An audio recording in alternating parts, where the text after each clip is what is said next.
ဆရာအခုဆိုလို့ရှိရင်ပေါ့နော်ဒါချင်းပြည်နယ်မှာဆိုရင်ဒီစစ်ကောင်စီတပ်တွေကဆရာတို့အေဒီလာတော့ဆိုလို့ရှိရင်လည်းဒါမင်းတပ်မျိုးကိုလက်နက်ကြီးတွေနဲ့ပစ်ခတ်တယ်ပြီးတော့မီးရှို့ပြီးတော့ဖျက်ဆီးတယ်ဖြိုခွင်းတယ်လူတက်အကြမ်းဖက်မှုတွေကိုပြုလုပ်တယ်ပေါ့နော်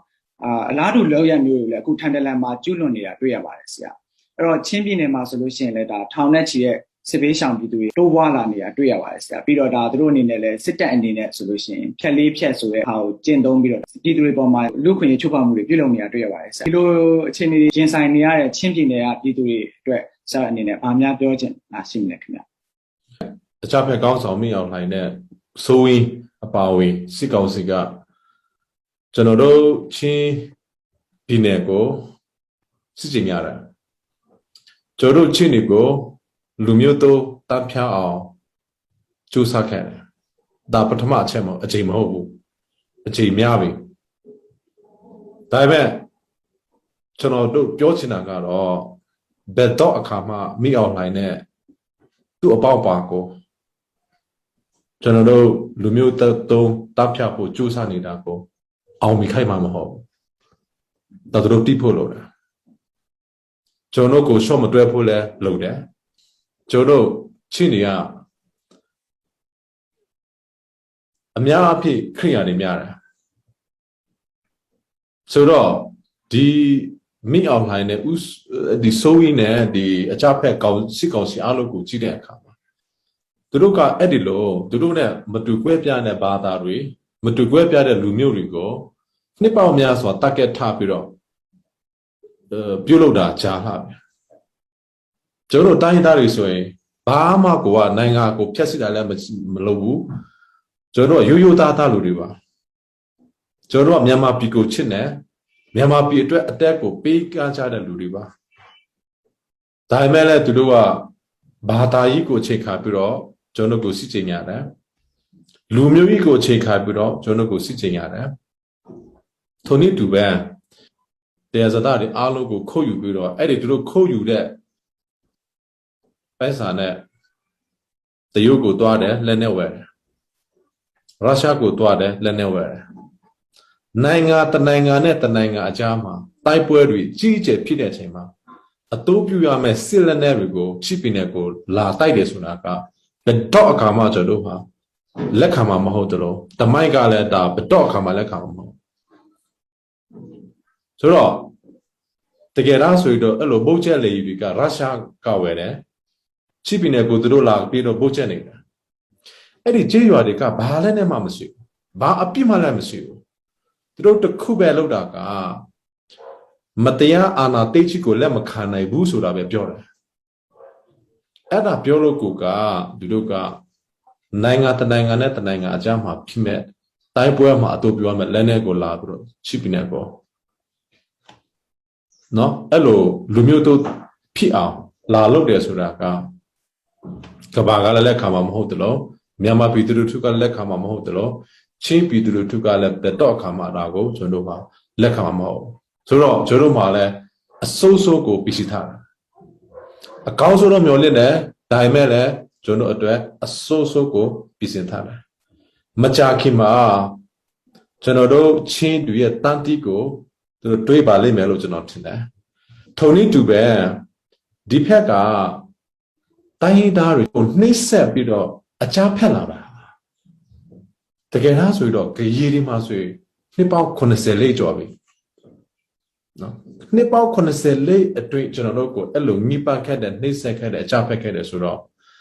ဒီတစ်ခါတော့ဒါပဲသူတို့ထပ်ပြီးတော့တက်တယ်ပြတာဖြစ်နေ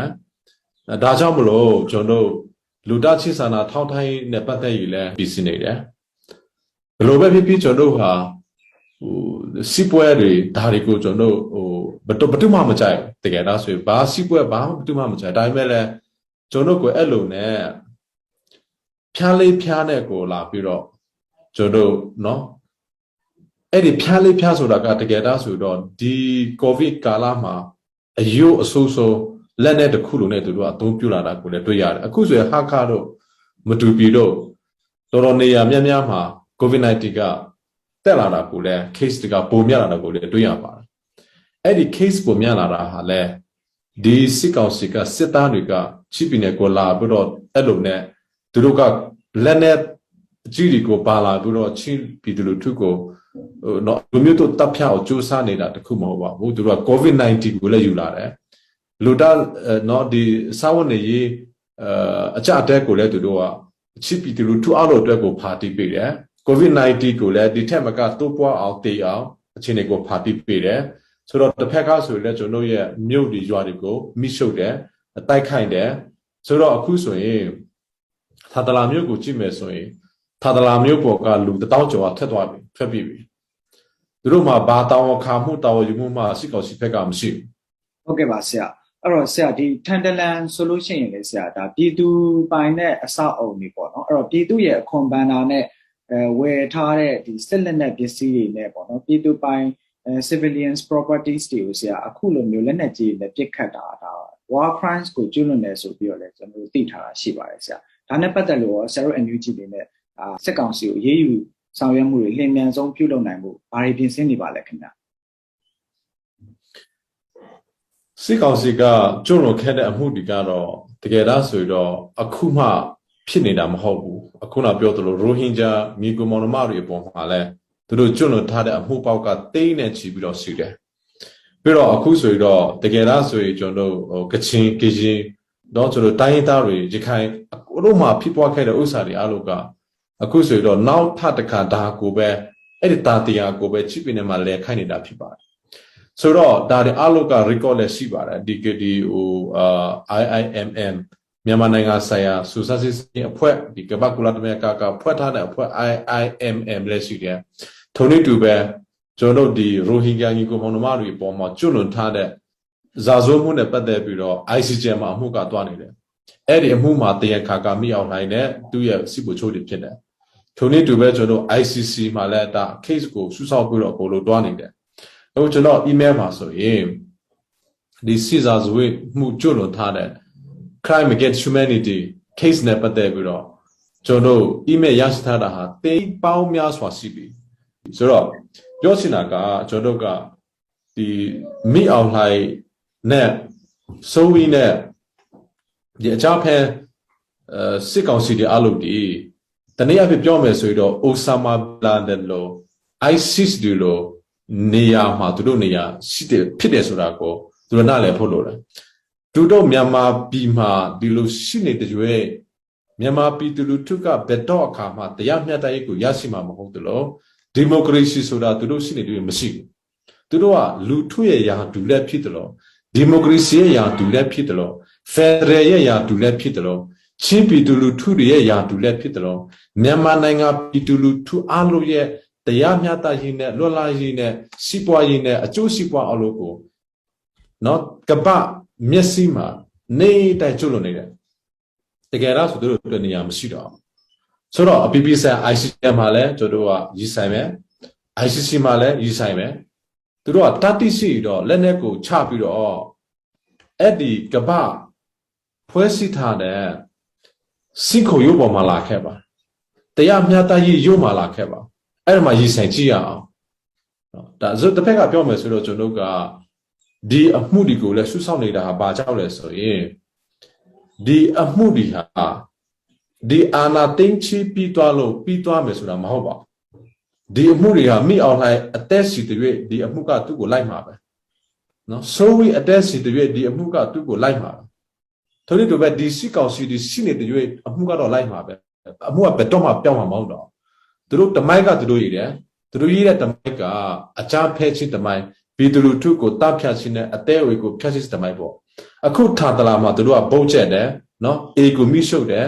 နော်ပါစတာကိုတတ်တယ်လက်ချောက်ကိုဖြတ်ပြီးတော့ခိုးယူတဲ့နော်ဒါတွေအားလုံးကဘယ်တော့အခါမှပျောက်ကွယ်မှာမဟုတ်တော့ကျွန်တော်တို့ဟာတရားမျှတရေးကိုမရမချင်း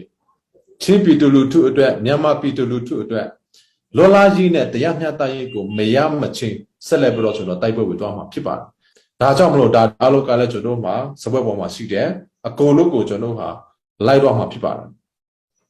ဟုတ်ကဲ့ပါဆရာဟိုတခုသိချင်တာလေဆရာဒီပြမှုတွေကိုဒီစကားစစ်ကောင်စီအနေနဲ့နှစ်ပေါင်းများစွာလဲကျူးလွန်လာတယ်ဒီလူခွင့်ချိုးဖောက်မှုတွေအကြမ်းဖက်မှုတွေ war crimes တွေပေါ့လူမျိုးတုံးတပ်ဖြတ်မှုတွေပါဘူး တော့ဒီလိုမျိုးကဘာနဲ့ချီတဲ့ပြစ်မှုတွေကိုကျူးလွန်နေပါရဲ့နဲ့ပေါ့နော်ဒါသူတို့လင်းလင်းမြန်မြန်နဲ့ထိထိရောက်ရောက်ရေးယူဆောင်ရွက်နိုင်မှုနှောင့်နှေးကြန့်ကြာမှုတွေဖြစ်နေတာဆရာဘာကြောင့်လို့ထင်ပါလဲဆရာ ကဘာမှာအမိမဆုံးတော့တရားစီရေးလို့ပြောမယ်ဆိုရင်တစ်ဖက်ကပြောမယ်ဆိုတော့လိုချွေးကောင်စီဖြစ်နေလိုချွေးကောင်စီလို့ပြောတဲ့အခါမှာလိုချွေးကောင်စီကဒီလိုမျိုးနဲ့ပတ်သက်လာတော့သူတို့မှာစိုးဖြတ်ချက်ချဖို့လိုတယ်စိုးဖြတ်ချက်ချမယ်ဆိုတဲ့အခါမှာလိုချွေးကောင်စီမှာအမေရိကန်အတွေ့အကြုံနိုင်ငံငါးနိုင်ငံပဲရှိတယ်ကဘာမှာဒါပြည်သစ် UK USA ရဲ့ရုရှားရဲ့တရုတ်ရဲ့အလုပ်တည်တဲ့အတိုင်းပဲပြီးတော့ဒီစစ်ကောင်စီတွေကမြန်မာပြည်သူလူထုရဲ့ပိုက်ဆံကိုခုတ်ပြီးတော့သူတို့ခုတ်ယူတဲ့ပိုက်ဆံနဲ့လက်နဲ့ဝယ်တာဟာအခုမြောက်လာလက်ထက်မှာရှိတဲ့လက်နဲ့100မှာ53နီးပါးကရာခိုင်နှုန်းနဲ့တွက်မယ်ဆိုရင်တရုတ်ကဝယ်ထားတာဖြစ်နေပြီးတော့29ရာခိုင်နှုန်းအလုပ်က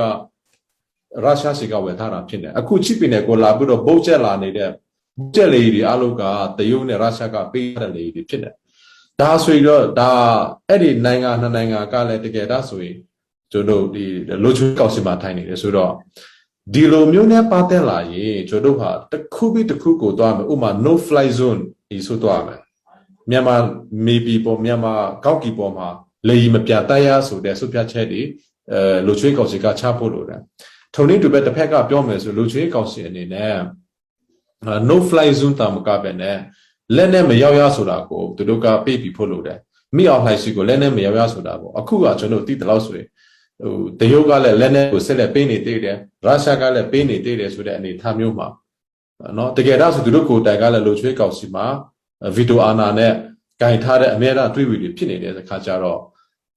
တစ်ဖက်ကပြောမယ်ဆိုတော့တရုတ်နဲ့အဓိကတရုတ်ပေါ့နော်တရုတ်လို့ပြောတဲ့အခါမှာ90ကျော်ကလက်နဲ့ကတရုတ်စီကလာတယ်ဆိုတော့တရုတ်အနေနဲ့လိုချွေးကောက်စီမှာဒီစစ်ကောက်စီကိုလက်နဲ့မရောက်ရတော့ဘူးဆိုတာကိုစိုးဖြတ်ချက်ချနိုင်ဖို့လို့ဒါကြောင့်မလို့ကျွန်တော်တို့ကဒီတရားစီနဲ့ပြောတဲ့အခါမှာလဲ ICC ကိုပြောရည်လဲလိုချွေးကောင်စီအနေနဲ့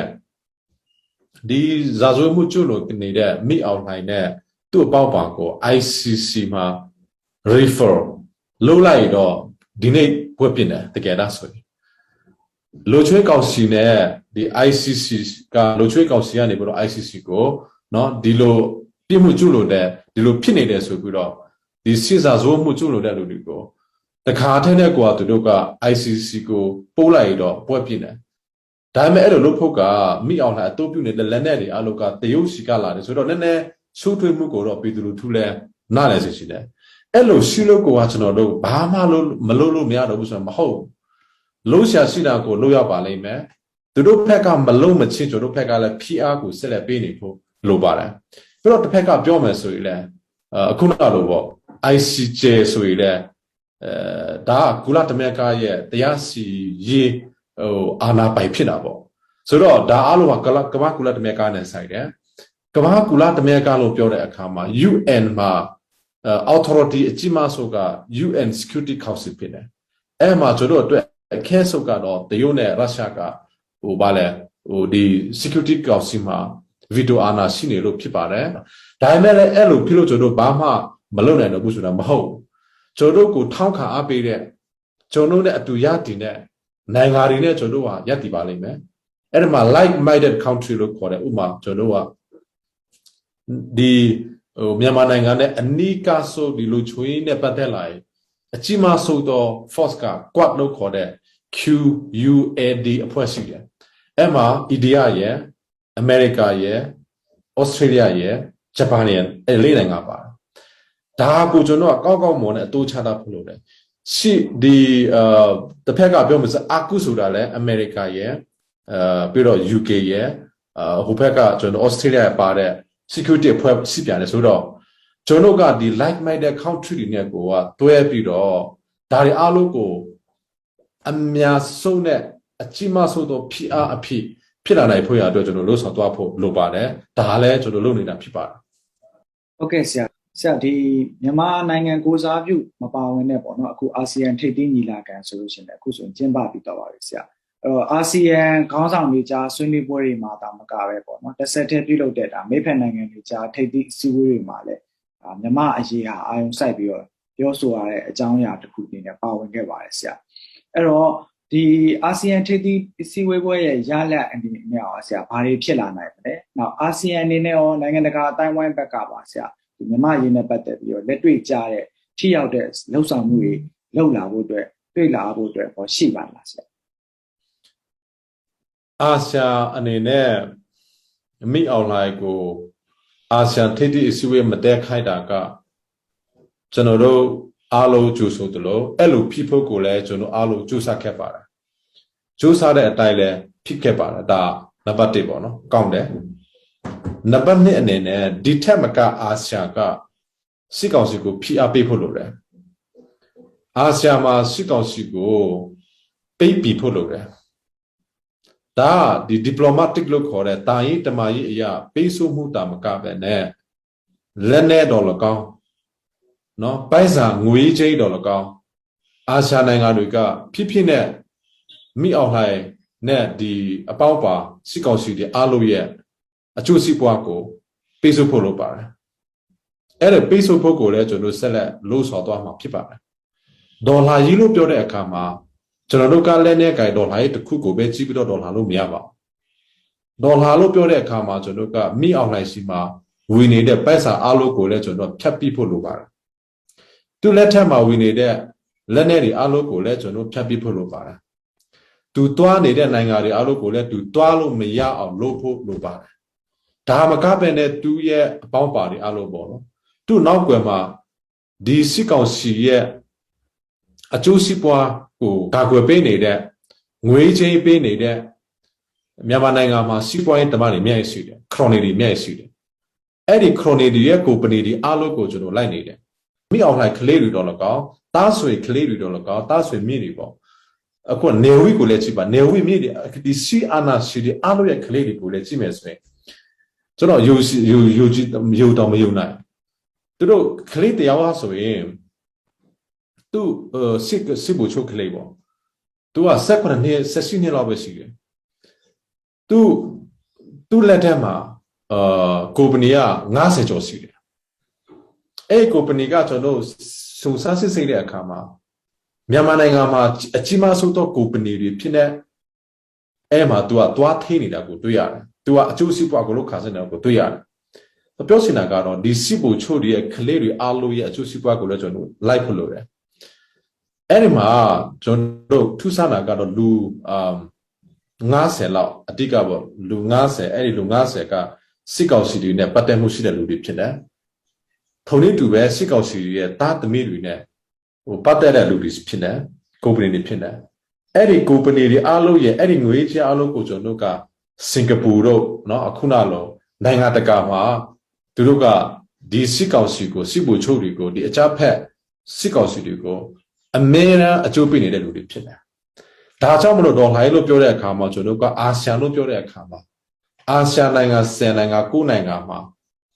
ဒီစစ်ဗိုလ်ချုပ်တွေရဲ့အကျိုးစီးပွားတွေအလုံးကိုဖျက်တောက်ဖို့လိုတယ်အခုကဆိုရတော့ကျွန်တော်တိတလောက်မိအောင်လှိုင်ကတူအောက်မှာရှိတဲ့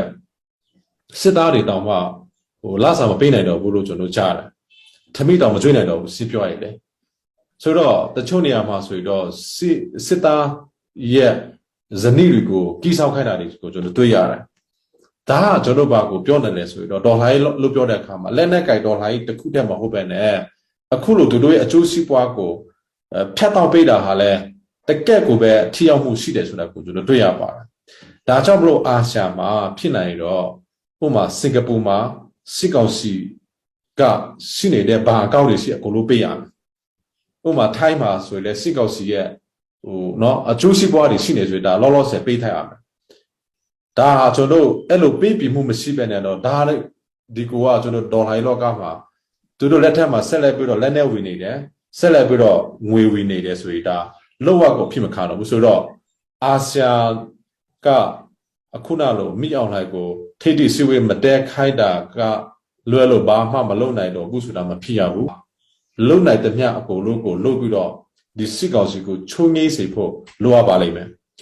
မြန်ဆန်ဆန်စစ်ကောင်စီကိုကျွန်တော်ကချုံငိမ့်စေတယ်လေမြန်ဆန်ဆန်မြန်မာနိုင်ငံဟာလည်းအာဆီယံမှာအရေးကြီးတဲ့နိုင်ငံဖြစ်လာလေအကျိုးပြုလေဖြစ်ဖို့လိုပါတယ်အဲ့လိုလည်းဖြစ်လာဖို့အရေးကြီးပါတယ်ဒါကြောင့်မလို့ကျွန်တော်တို့အနေနဲ့ အာဆီယံကိုလည်းတိုက်ရိုက်တော့မဟုတ်တွေ့ဝိုင်းနဲ့ကျွန်တော်တို့ဖြစ်နိုင်တဲ့အကိုလို့ကိုလည်းဒီဘက်ကဆက်သွယ်ပြီးတော့ဒါလုပ်နေတာဖြစ်ပါတယ်ဆိုတော့အာဆီယံနဲ့ပတ်သက်လာရင်တော့ဟုတ်တယ်အာဆီယံကအရေးကြီးဆုံးကျွန်တော်တို့မြန်မာနိုင်ငံအရေးနဲ့ပတ်သက်လာလောလောဆယ်ဖြစ်နေတယ်အဲ့နေရာမှာကျွန်တော်တို့ကနိုင်ငံရေးအရာတော်၎င်းခုနလိုစီးပွားရေးအရာတော်၎င်းခုနလိုတာရေးတမာရေးအရာတော်၎င်းဆက်လက်ပြီးတော့အာဆီယံမှာတစ်စီကျွန်တော်ကအရေးယူဆောင်ရွက်သွားဖို့လိုပါတယ်ဒါလည်းလုပ်နေပါတယ်ဆရာနောက်တစ်ခုကလေဒီစကားစအနေနဲ့ပေါ့နော်သူတို့ဆွဲဆိုထားတဲ့အမှုတွေကိုရင်ဆိုင်နေရတဲ့ကိစ္စတွေနဲ့ပတ်သက်ပြီးတော့ပေါ့သူတို့ဒါရှေ့နေတွေရဲ့လွတ်လပ်စွာထုတ်ဖော်ပြောဆိုပြီးပိတ်ပင်တားဆီးရတွေလည်းတွေ့ရပါတယ်ဆရာအဲ့တော့ဒါတနည်းအားဖြင့်ဆိုလို့ရှိရင်ဒါဥပဒေကိုပေါ်ပေါ်ထင်ထင်ချိုးဖောက်နေခြင်းလို့လည်းပြောလို့ရတယ်လို့ဒါမျက်ကွယ်တရားစီရင်မှုတွေကိုရွေချက်ရှိရှိကျူးလွန်နေတယ်လို့ပြောလို့ရပါတယ်ဆရာအဲ့ဒါနဲ့ပတ်သက်လို့ဆရာအနေနဲ့ဗာများပြောချင်ပါလဲခင်ဗျသူတို့ကဒီမိုကရေစီကိုတည်အောင်လုပ်ချင်တယ်နံပါတ်1ပေါ့နော်ဒီမိုကရေစီကိုအမိပြအောင်သူတို့ကလုပ်နေတယ်အမေတော်အောင်ဆောက်စုကိုဖားဆီးထားတယ်ဆိုတာကတနေ့အဖြစ်ပြောမယ်ဆိုတော့အမေတော်အောင်ဆောက်စုကိုဖားတယ်ဆိုတာထက်ဒီမိုကရေစီကိုသူတို့ကခြုံရည်စီချင်တယ်ဆိုတဲ့ဥစ္စာအဓိပ္ပာယ်ကိုလူထုနားလည်ဖို့လိုတယ်နံပါတ်2အနေနဲ့မနေ့ညချို့တို့တွေးလိုက်တာကဥဝိထိန် NLD မှာကျိုးတဲ့နာယကကြီးကို20ပုံမကိုသူတို့ကဆွဲပြီးတော့အဲ့လိုထောင်ချထားတာကိုတွေ့ရတာဥဝိထေကတကယ်တော့ဆိုရင်အခုအသက်80ရှိပြီကွာ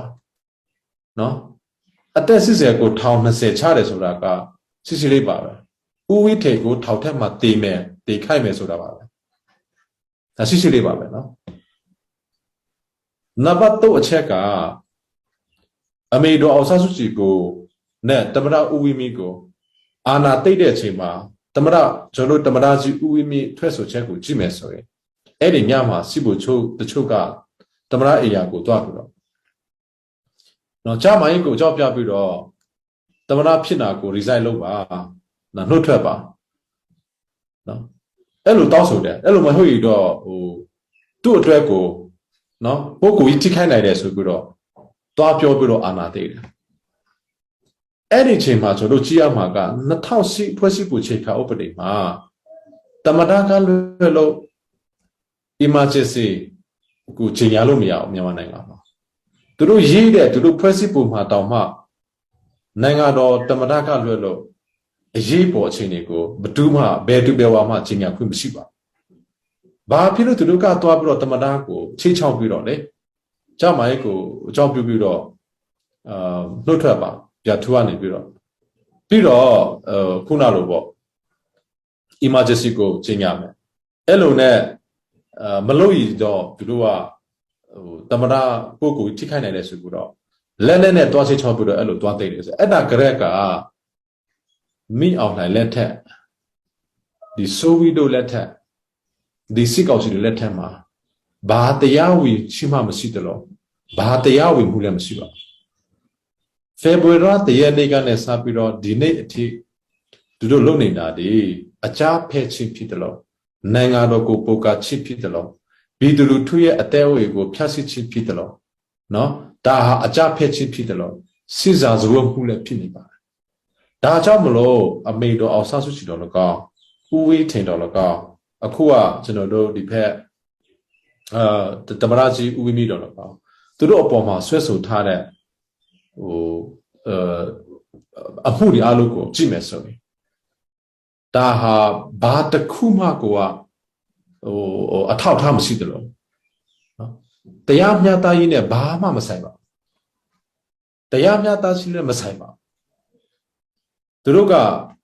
ကျွန်တော်ရဲ့ဒီမိုကရေစီကိုဖျက်ဆီးဖို့ချုပ်ငြိမ်းစေဖို့လုပ်နေတယ်ကျွန်တော်တို့ရွေးကောက်တင်မြှောက်ထားတဲ့လူထုကောင်းဆောင်တွေကိုချုပ်ငြိမ်းဖို့ပြီးတော့အဲ့လိုနဲ့ဒီမိုကရေစီကိုချုပ်ငြိမ်းမယ်အဲ့လိုဒီမိုကရေစီကိုချုပ်ငြိမ်းမှစစ်ဥချိုရေးစနစ်ပေါ့စစ်အာဏာရှင်စနစ်ကမြန်မာနိုင်ငံမှာအတည်ဖြစ်မယ်စစ်အာဏာရှင်စနစ်မြန်မာနိုင်ငံမှာအဲ့လိုနိုင်ငံရေးစနစ်ဖြစ်လာမှသူတို့တားသမီးတွေရဲ့ရယူထားတဲ့ခိုးယူထားတဲ့ပိုက်စာတွေအလိုကလိုချုံမယ်သူတို့ရဲ့အသက်အဝေကလိုချုံမယ်ဆိုတဲ့အခိုင်အချက်ကသူတို့မှရှိတယ်ဒါကြောင့်မလို့သူတို့ကဒါတွေအလိုကိုမတရားလုပ်နေတာဖြစ်တယ်ဥပမာကြည့်ပါဥဖြုံမြစ်တဲ့ကိုသူတို့ကထပ်ပြီးတော့ ဘလို့ချေချောင်းနေတယ်လဲဘလို့ဥဖြိုမိတဲ့ပေါ်မှာဘာဟာတွေကိုထွက်ဆိုခိုင်းနေတယ်လဲဆိုတာဘယ်သူမှမသိဘူးတကယ်တော့စစ်ကောင်စီကလွှဲလို့ဥဖြိုမိတဲ့ကလွှဲလို့ဘယ်သူမှဒါပေမဲ့လည်းဥဖြိုမိတဲ့ထွက်ဆိုချက်ကိုကြည့်မယ်ဆိုရင်ဒါမှမဟုတ်နော်အရေးအမိလည်းမရှိတယ်လို့ဒါတက်တဲ့ထောက်ထားလည်းမရှိအခုကဘာတက်တဲ့အထောက်ထားမှမရှိတဲ့တရားစီကြီးကိုသူတို့ထိုင်ခိုင်းနေတယ်ဥပမာဥပမေတေကဒီလောက်တာကိုပေးပါတယ်ဆိုရင်ဘယ်မှာလဲပေးတဲ့ပိဿာကဘယ်မှာလဲတက်တယ်ကဘယ်မှာလဲအထောက်အထားကဘယ်မှာလဲဘာတက်တယ်မှလည်းမရှိဘူးဘာအထောက်အထားမှလည်းမရှိဘူးမင်းကအဘဥဝိထေကိုသူတို့က20ထောင်ချထားတာကအဲ့ဒီမှာဘာကိုအထောက်အထားယူတယ်ဆိုရင်ဖေဘော်လာတရနေ့မှာဥဝိထေအာနာတေးမှသူတို့အောင်တေးမှဥဝိထေကနော်ဒီ press conference ကိုလုပ်တာကို1020ကြားခံတယ်ဆိုတာကလည်းကမ္ဘာတမိုင်းမှာမရှိဘူး press conference ဆိုတာကလွတ်လပ်စွာပြောဆိုခွင့်ဖြစ်ပါတယ်လွတ်လပ်စွာပြောဆိုတဲ့လူတူတယောက်ကို1020ထောင်ချတယ်ဆိုတာကဒါကတော့ကမ္ဘာတမိုင်းမှာလည်းကျွန်တော်မကြားဘူးသလိုရှိလည်းမရှိဘူးပါဘူးပြီးတော့သူတို့ကိုပြောပေးနေတဲ့ရှင်းနေပြီကိုမီဒီယာတွေနဲ့လည်းမပြောရဘူးเนาะဘယ်သူနဲ့မှလည်းမပြောဘူးဆိုပြီးတော့စစ်ကောင်စီကအမိတ်ပေးတယ်ဆိုတာကလည်းတစ်ဖက်ကကြည့်မယ်ဆိုရင်တော့သူတို့ကအုပ်ချုပ်ရေးကိုအာဏာသိမ်းထားတယ်တစ်ဖက်ကဆိုရင်လည်းတရားစီရင်အာဏာကိုသူတို့ကင်ထားတယ်ဆိုတာကိုထင်ရှားပေါ်လာတာတွေ့ရပါလိမ့်မယ်ဒါဆိုရင်တော့မိအောင်လည်းကတရားသူကြည့်လာသူကလည်းသူကဘိုလ်ချုပ်ကြည့်လို့ထင်တယ်ဒါဆိုသူတို့ကတရားသူကြည့်အလုပ်ကိုပြန်လုပ်ပြန်တယ်သူတို့ကဘယ်တော့မှတရားရေးကိုလည်းတရားဥပဒေနဲ့ပတ်သက်ပြီးတော့ရှင်းနေကိုလည်းသူတို့က law အကြောင်းကိုတွားတည်တယ်လည်းမဟုတ်ဘူးသူတို့ဘွဲကနော် law ဘွဲလည်းမဟုတ်ဘူးသူတို့ကဒီနော်ဘာ law ဘာလည်းမတည်ဘူးပေါ့ပြောမယ်ဆိုရင်တော့သူတို့တိထားသူတို့လှုပ်ထားတဲ့ဒီအကြဖက်ဝါဒရှိတဲ့နော်ဒီ2008ဖွဲ့စည်းပုံအခြေခံဥပဒေကိုပဲသူတို့တည်တယ်ဒါတော့မှသူတို့လှုပ်ထားလို့ဖြစ်ပါတယ်ဒီမိုကရေစီကိုချွင်းငိမ့်စေလို့ဖြစ်ပါတယ်ဆိုရင်ဘာဖြစ်လို့မိအောင်လှိုင်တို့ဘာဖြစ်လို့ဆိုရီတို့ကတရားသူကြီးကိုလာလုပ်နေတာလဲဘာဖြစ်လို့သူတို့ကဒီဖက်ကတရားသူကြီးတွေကိုဒါလုပ်ပါဒါမလုပ်ရတာဖြစ်မယ်ဆိုပြီးတော့အဲ့လိုချိတ်ချောင်းနေတယ်လေဒါကိုကြည့်ချင်းအပြင်သူတို့တရားစီရေးမှာဘာတစ်ခုမှတရားမျှတမှုမှမရှိတယ်လို့ဘာတစ်ခုမှလည်းတရားဝေချီလည်းမရှိပါဘူးဆိုတော့ဒီနေ့အထိသူတို့လုပ်နေတဲ့အလုပ်ဒီတရားဝေချီလည်းမရှိတယ်လို့တရားဝေမှုလည်းတစ်ခုမှမရှိဘူးဆိုတာကိုကျွန်တော်ပြောချင်ပါတယ်ဟုတ်ကဲ့ပါဆရာအခုဆိုလို့ရှိရင်ပေါ့နော်ဒါစကားဆရဲ့လူတက်အကြမ်းဖက်မှုတွေလူခွင့်ရေးချိုးဖောက်မှုတွေကြောင့်နီးစပ်ရာအိမ်နီးချင်းနိုင်ငံတွေကိုဖက်ပြေးတိမ်းရှောင်လာတဲ့ကျွန်တော်တို့ဗမာပြည်သူဒုက္ခသည်တွေကအစမတန်များလာပါတယ်ဆရာတချို့လည်းတရားမဝင်ဖြတ်ကျော်ဝင်ရောက်လို့ဆိုပြီးတော့ဖမ်းပြီးတော့ပြန်ပို့တာတွေခံရပါတယ်ဆရာအခုလိုနိုင်ငံရေးအခြေအနေတွေကြောင့်လုံခြုံရေးတွေကြောင့်စစ်ဘေးတွေကြောင့်ပြေးရတဲ့ဒုက္ခသည်တွေအတွက်ဆရာတို့ NUG အစိုးရအနေနဲ့ဒီအိမ်နီးချင်းနိုင်ငံတွေနဲ့ချိတ်ဆက်ဆောင်ရွက်မှုတွေပြုလုပ်နေသလားသိချင်ပါတယ်ခင်ဗျာဆရာကဘာမှာစနစ်ရှိတယ်အဲ့စနစ်က UNHCR United Nations High Commissioner for Refugee ဒုက္ခသည်များဆိုင်ရာကမ္ဘာကုလသမဂ္ဂ၏မဟာမင်းကြီးရိုးဆိုတာရှိတယ်ဒါဟာလည်းတစ်ဖက်ကပြောမယ်ဆိုရင်ထိုင်းနိုင်ငံတော်၎င်းအိန္ဒိယနိုင်ငံတော်၎င်းကျွန်တော်အိန္ဒိယရှိနိုင်ငံအလုံးက UNHCR ရဲ့ guideline တွေမူဝါဒတွေလူခွင့်လို့ပြောတဲ့အခါမှာ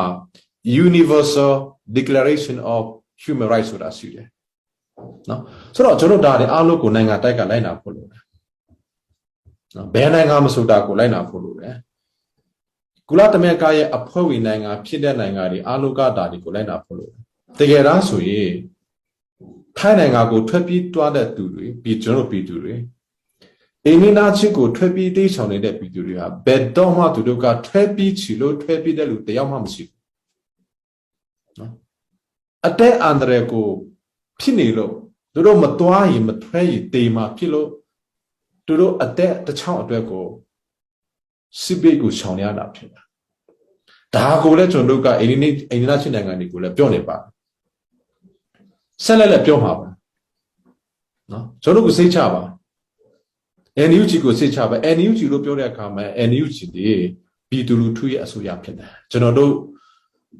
အတွက်အဲ့ဒီမှာ NUG ကိုဖွဲ့တာမဟုတ် NUG ဆိုတာကမြန်မာပြည်သူလူထုအတွက်အတက်ကျွန်တော်တို့ကိုယ်တိုင်လည်း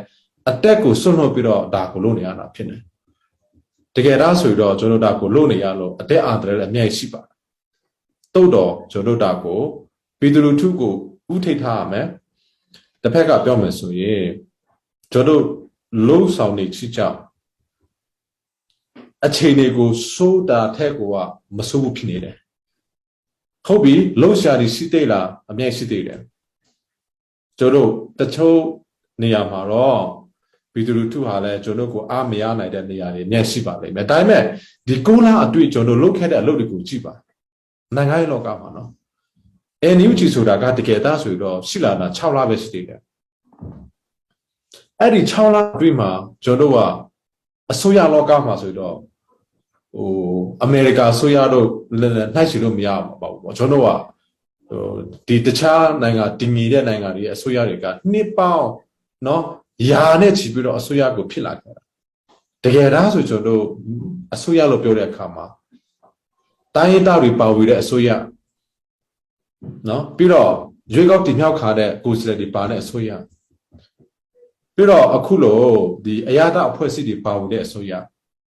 တိုင်းဒေသလည်းနဲ့ကပြီးပါဝင်တဲ့အစိုးရဆိုတာကဒီတစ်ခါပဲမြန်မာတိုင်းမှာဖြစ်ထုတ်တယ်ဒီတစ်ခါပဲ NUG ကအဲ့လိုမွေးလာခဲ့ဖို့တယ်ဒါတော့မှမွေးကိစ္စပဲဖြစ်တယ်နော်6လပဲရှိတယ်ဒါကြောင့်မလို့တစ်ခါလေကြာရင်ပြည်သူလူထုဟာလည်းကျွန်တော်ကိုအားမရတဲ့အပိုက်တွေအများကြီးရှိမယ်ကျွန်တော်နားလည်းသိတယ်တော့ပေးထားတဲ့အခြေအတော့အတွင်းမှာမွေးကိစ္စဖြစ်တဲ့အစိုးရတရားအနေနဲ့ကျွန်တော်တို့ဒီနီးနားချိနိုင်ငံတွေနဲ့ထိတွေ့ဆက်ဆံမှုကိုလည်းကျွန်တော်တကယ်တော့ဆိုအားအော်တယ်ကျွန်တော်တို့ NUG တာမရှိဘူးဆိုတော့ဒီနေဆက်ကိုဖြတ်နေတဲ့တို့မဲ့များကအဖခံရမယ့်ဥစ္စာတွေအများကြီးရှိတယ်ရည်တွက်လို့ကိုမှမဟုတ်ဆိုတော့အခုဆိုရင်လည်းဆက်လက်ဖြစ်နေသေးတယ်ရှိနေသေးတယ်ဒါကိုလည်းဆက်လက်ပြီးတော့မရှိအောင်မဖြစ်အောင်အခုနလို UNHCR mechanism ကိုအသုံးပြုမယ်ဒီဖက်က human rights mechanism ရှိတယ်ဒီဖက်ကလူသားချင်းစာနာထောက်ထားရေးဥပဒေတွေရှိတယ်နော်ပြည်ပဆိုင်ရာဒါတွေအားလုံးကိုကျွန်တော်တို့ကဆက်လက်ပြီးတော့ advocate လုပ်မယ်ဆက်လက်ပြီးတော့ပြောမယ်အဲ့လိုနဲ့အဖားစိခါထားတဲ့လူထုတွေလည်းရှိခဲ့တော့ရှိတဲ့အချိန်မှာတက်ဆိုင်ရာ UNHCR ထိုင်းနိုင်ငံမှာဆိုတော့ထိုင်းနိုင်ငံရဲ့မှာရှိတဲ့ကမ္ဘာကုလသမဂ္ဂရဲ့ UNHCR ရှိတယ် UNHCR တာမကပဲနဲ့ကျွန်တော် Human Rights Ministry ရှိတယ်ကျွန်တော်မှာနော်အဲ့ဒီမှာ Human Rights Ministry ရှိတယ်ဒါတွေကိုလည်း information ပေးပါတကယ်လို့မြဘယ်နေရာမှာပဲဖြစ်ဖြစ်ဘယ်ဖြစ်ဖြစ်အထက်ခံနေဆိုရင်ဘယ်အင်းနီနာရှိမှာပဲဖြစ်ဖြစ်ကျွန်တော်မှာရှိတဲ့ Human Rights Ministry ကိုအကြောင်းကြားပေးပါဘယ်နေရာမှာဖတ်ခါတယ်လဲဘယ်အချိန်မှာဖတ်ခါတယ်လဲဘယ်တူလဲဒါတွေကိုအသေးစိတ်ပြောပေးပါအဲ့လိုနဲ့ကျွန်တော်ဟာလည်းမရမနာပဲအဲ့လိုအမှုတွေဖြစ်လာရင်တော့ကျွန်တော်ချက်လိုက်မှာမလိုက်လို့မဖြစ်ဘူးကျွန်တော်မှလည်းဆက်သွယ်အများကြီးရှိတယ်နော် NUG လို့ပြောတဲ့အခါမှာကျွန်တော်အမေရိကဆိုရနဲ့အမေရိကန် engagement ရှိတယ် EU နဲ့အမေရိကန် engagement ရှိတယ်နော်ကျွန်တော်နိုင်ငံတော်များများနဲ့engagement အများကြီးရှိဥပမာဟိုနေ့ကကိုဂျီမီဖတ်ခံတယ်ကိုဂျီမီဖတ်ခံတော့အဲ့မှာချက်ချီပဲကျွန်တော်ကိုတိုင်လည်းမရမနာပဲနဲ့ကျွန်တော်တက်ဆိုင်ရာဆိုရကိုပြောတယ်ကျွန်တော် UK နဲ့ပြောတယ်ကိုဂျီမီဖတ်ခံတယ်ဒါမတရားဘူးသူကလူထုကောင်းဆောင်ဖြစ်တယ်ဒီမိုကရေစီကောင်းဆောင်တရားဖြစ်တယ်သူကိုဖမ်းတဲ့အချိန်မှာအဲ့လိုသူကဒါယာတွေရတယ်ကောက်ပွန်ဒါယာရတယ်ဘယ်နေရာမှာဖြစ်နေတယ်လဲဘယ်နေရာမှာရှိနေလဲကျွန်တော်မသိဘူးမြန်မာပြည်သူတို့ဒါသိချင်တယ်ဆိုတာကျွန်တော် UK ကိုပြောတယ်အမေရိကကိုလည်းပြောတယ် EU ကိုလည်းပြောတယ်တက်ဆိုင်ရာဖွဲ့စည်းတွေကိုလည်းပြောတယ်နော်ကမ္ဘာ့ကုလသမဂ္ဂဖွဲ့စည်းနဲ့ပြည်ပဆိုင်ရာဖွဲ့စည်းဥပမာ ICRC တွေကျွန်တော်ပြောရမှာပဲသူတို့ကကိုဂျီမီကိုနိုင်ငံတကာလို့ထလို့နေရှိတယ်ကွာတိုင်းပွဲကာလမှာဒုတိယကမ္ဘာစစ်မှာတော့မှဒီနိုင်ငံတကာဖွဲ့စည်းတွေရှိတာမဟုတ်ဘူးလားမြန်မာနိုင်ငံမှာဆိုတော့ဒုတိယကမ္ဘာစစ်လို့ဆိုရတဲ့ဥစ္စာတော့မဟုတ်ပါဘူးเนาะတိုက်ပွဲလို့ပြောတဲ့အခါဒါပေမဲ့လည်းကျွန်တော်တို့မှာဘလောက်ပဲဖြစ်ဖြစ်ဘယ်လိုပဲဖြစ်နေပါစေအဲ့လိုအခြေအနေဆိုးဆိုးဝါးဖြစ်လာတဲ့အခါမှာကျွန်တော်တို့ကို information ပေးပါကျွန်တော် email ကိုလည်းဟိုတို့ကပြည်သူလူထုကိုကျွန်တော်ပြောထားတယ်